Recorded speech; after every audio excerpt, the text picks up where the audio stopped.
Now, we've talked maybe once this year, if not 10 times, about the winner of Players' Championship 10, Dirk van Dijvenbode. He's obviously 3 titles already this year, off to a flyer and then some. But let's do a word on the 2 beaten finalists. Player that we've talked about a lot in the past and a player we've almost never talked about, Jose de Sousa and Chris Landman. Yeah, well, I will just touch on Dirk for a moment because we did find out something about him at the weekend, that he is a keen follower of the FDI index. A good friend of the show, Lendl, he was talking about that with Dan Dawson in his interview afterwards and saying that he used to be at number 2 on that. He's now down at number 3. Well, if he carries on the way he's going, he is going to be heading back up towards 2 and who knows, maybe number 1 one day, which is the rankings that are the most important. But yeah, just touching on the 2 finalists at the weekend and starting off with Saturday, Chris Landman, a surprise finalist, it's got to be said. There's not been many occasions over the years where we've seen non-tour card holders win Players' Championships or make finals. We have spoken about one already on the show, Krzysztof Ratajski. He picked up another title at the weekend. But you look at Chris Landman's averages, and this is coming off of Darts Oracle, and last year he was around 84.5. This year he's up at 88, so he's put on 4 points on his averages. So we've seen him really improve, and maybe that has been the extra competition that he's had in these PDC events, because he's someone that we've seen play at Ali Pali before, but we've not seen him a great deal in the Players' Championship events, I don't think. But the good start that he's had on the Challenge Tour this year, winning a title, it has put him in a lot more of the Players' Championship events. And yeah, you can say he did have a little bit of luck on the way. The game against Martin Schindler, missed those match starts. He was 5-2 down and won 6-5 in a nervy decider. And the game against Luke Humphreys, I was having a look back at that game.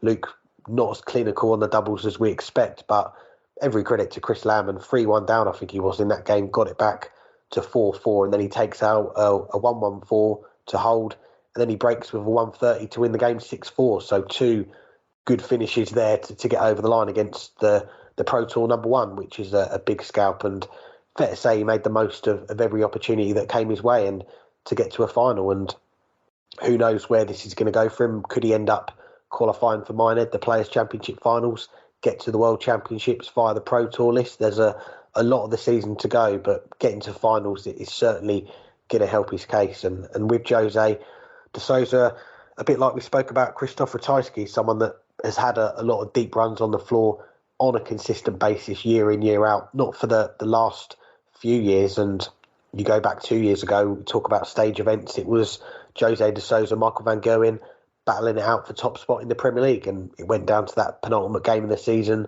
Michael winning it 8-6 to go 3 points clear, and Jose ended up going further in that event, making the final, and he was throwing 100+ averages for fun. He won over 100 games in 2021, but since then we have seen a drop-off for him. He didn't get in the Premier League last year, perhaps a little bit unfortunate. This year, I don't think he was in contention at all, and this year it has been about rebuilding, going again for him, and he's someone that we've talked about on the show. We've opened up the show saying, is he the best player in the world at times? And he is a world-class player, but this is it's been a challenging time, it's got to be said for him. I think his confidence has taken a few knocks over the last 12, 18 months. There's been some tough defeats in there. We might see him drop out of that top 16 over the next few months before the match play. There's going to be 3 titles that he won on the floor from 2 years ago that are going to be dropping off over the next few months. But reaching a final, it's a good stepping stone for him, I think, and he's got to take some belief from that. Maybe it's a little stepping stone that, there's going to be bigger ones to come if he can get some big wins on the stage, but I think it is a step in the right direction, and if he can keep this going, maybe he can start challenging for those titles again. I mean, obviously he already is challenging for the titles. He made a final, but I guess more regularly, obviously. And there have been some signs that he's at least getting better. We saw it at the Euro Tour the previous weekend where he is playing better than he had been, but he is still well off of, as you mentioned, where he was when he was at his best, when he was challenging at the top end of the Premier League table, when he was at the top for much of the year of the averages in the Players' Championship events, when he was at one of the top players on the European Tour that year as well. He's not anywhere near that. Before making the final, he hadn't even won his board. He's lost in the first round of 4 of the Players' Championship events to date. That's 1 fewer than half. So there was a lot that was left to be desired, and he's barely in the top 40 of the averages so far this year, which, as I said, he was challenging for first a few years ago. Now he's barely in the top 40.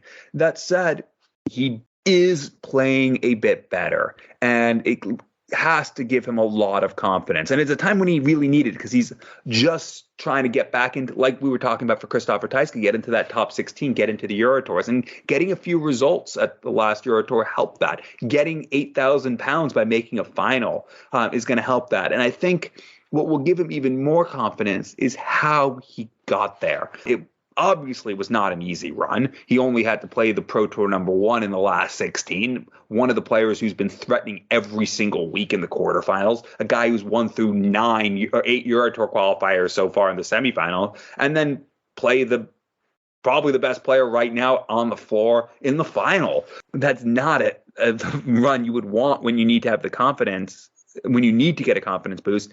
And look at what he did in that last 16. 5-3 down to Luke Humphries, held, broken 15 darts. It's not going to be often that Humphries gives you 15 darts to break him, but he did, and he took it out. He got it done, and then he held throw. And then what did he do in the next round? 5-3 down to Martin Schindler again, held, broken 13 darts, and then held to win 6-5. To come back consecutive matches against two players, one who, okay, he's not playing as well as he did last year, but still is in the top 8 in terms of averages so far this year in Players' Championship, still is a threat every single time in Luke Humphries. And then Martin Schindler, who's been playing really well, just can't get over the line yet, to come back from 5-3 down back-to-back matches, especially when you haven't gone deep in a tournament yet, shows that fight and resolve is still there for Jose. And maybe that things are just now turning the corner. As far as Chris Landman, as you mentioned, not much to indicate that this was coming. But at the same time, he's been playing all right. He's gotten into all of the Players' Championship events because he's been doing pretty well in the Challenge Tour events.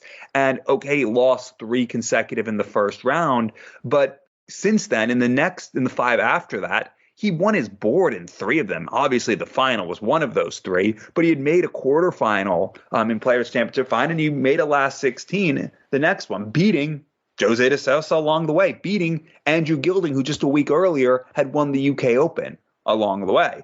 He's had some signs that this was in the locker.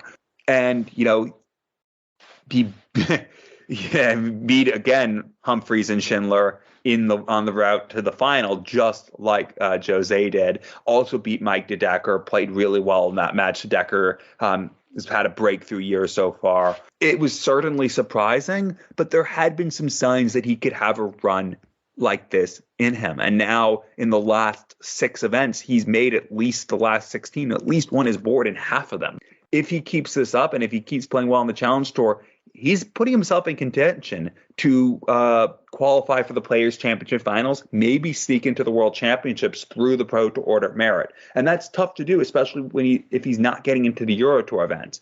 But 8,000 pounds for the final, 3,000 for the quarterfinal, 2,000 for the board that he won, just those 3 events.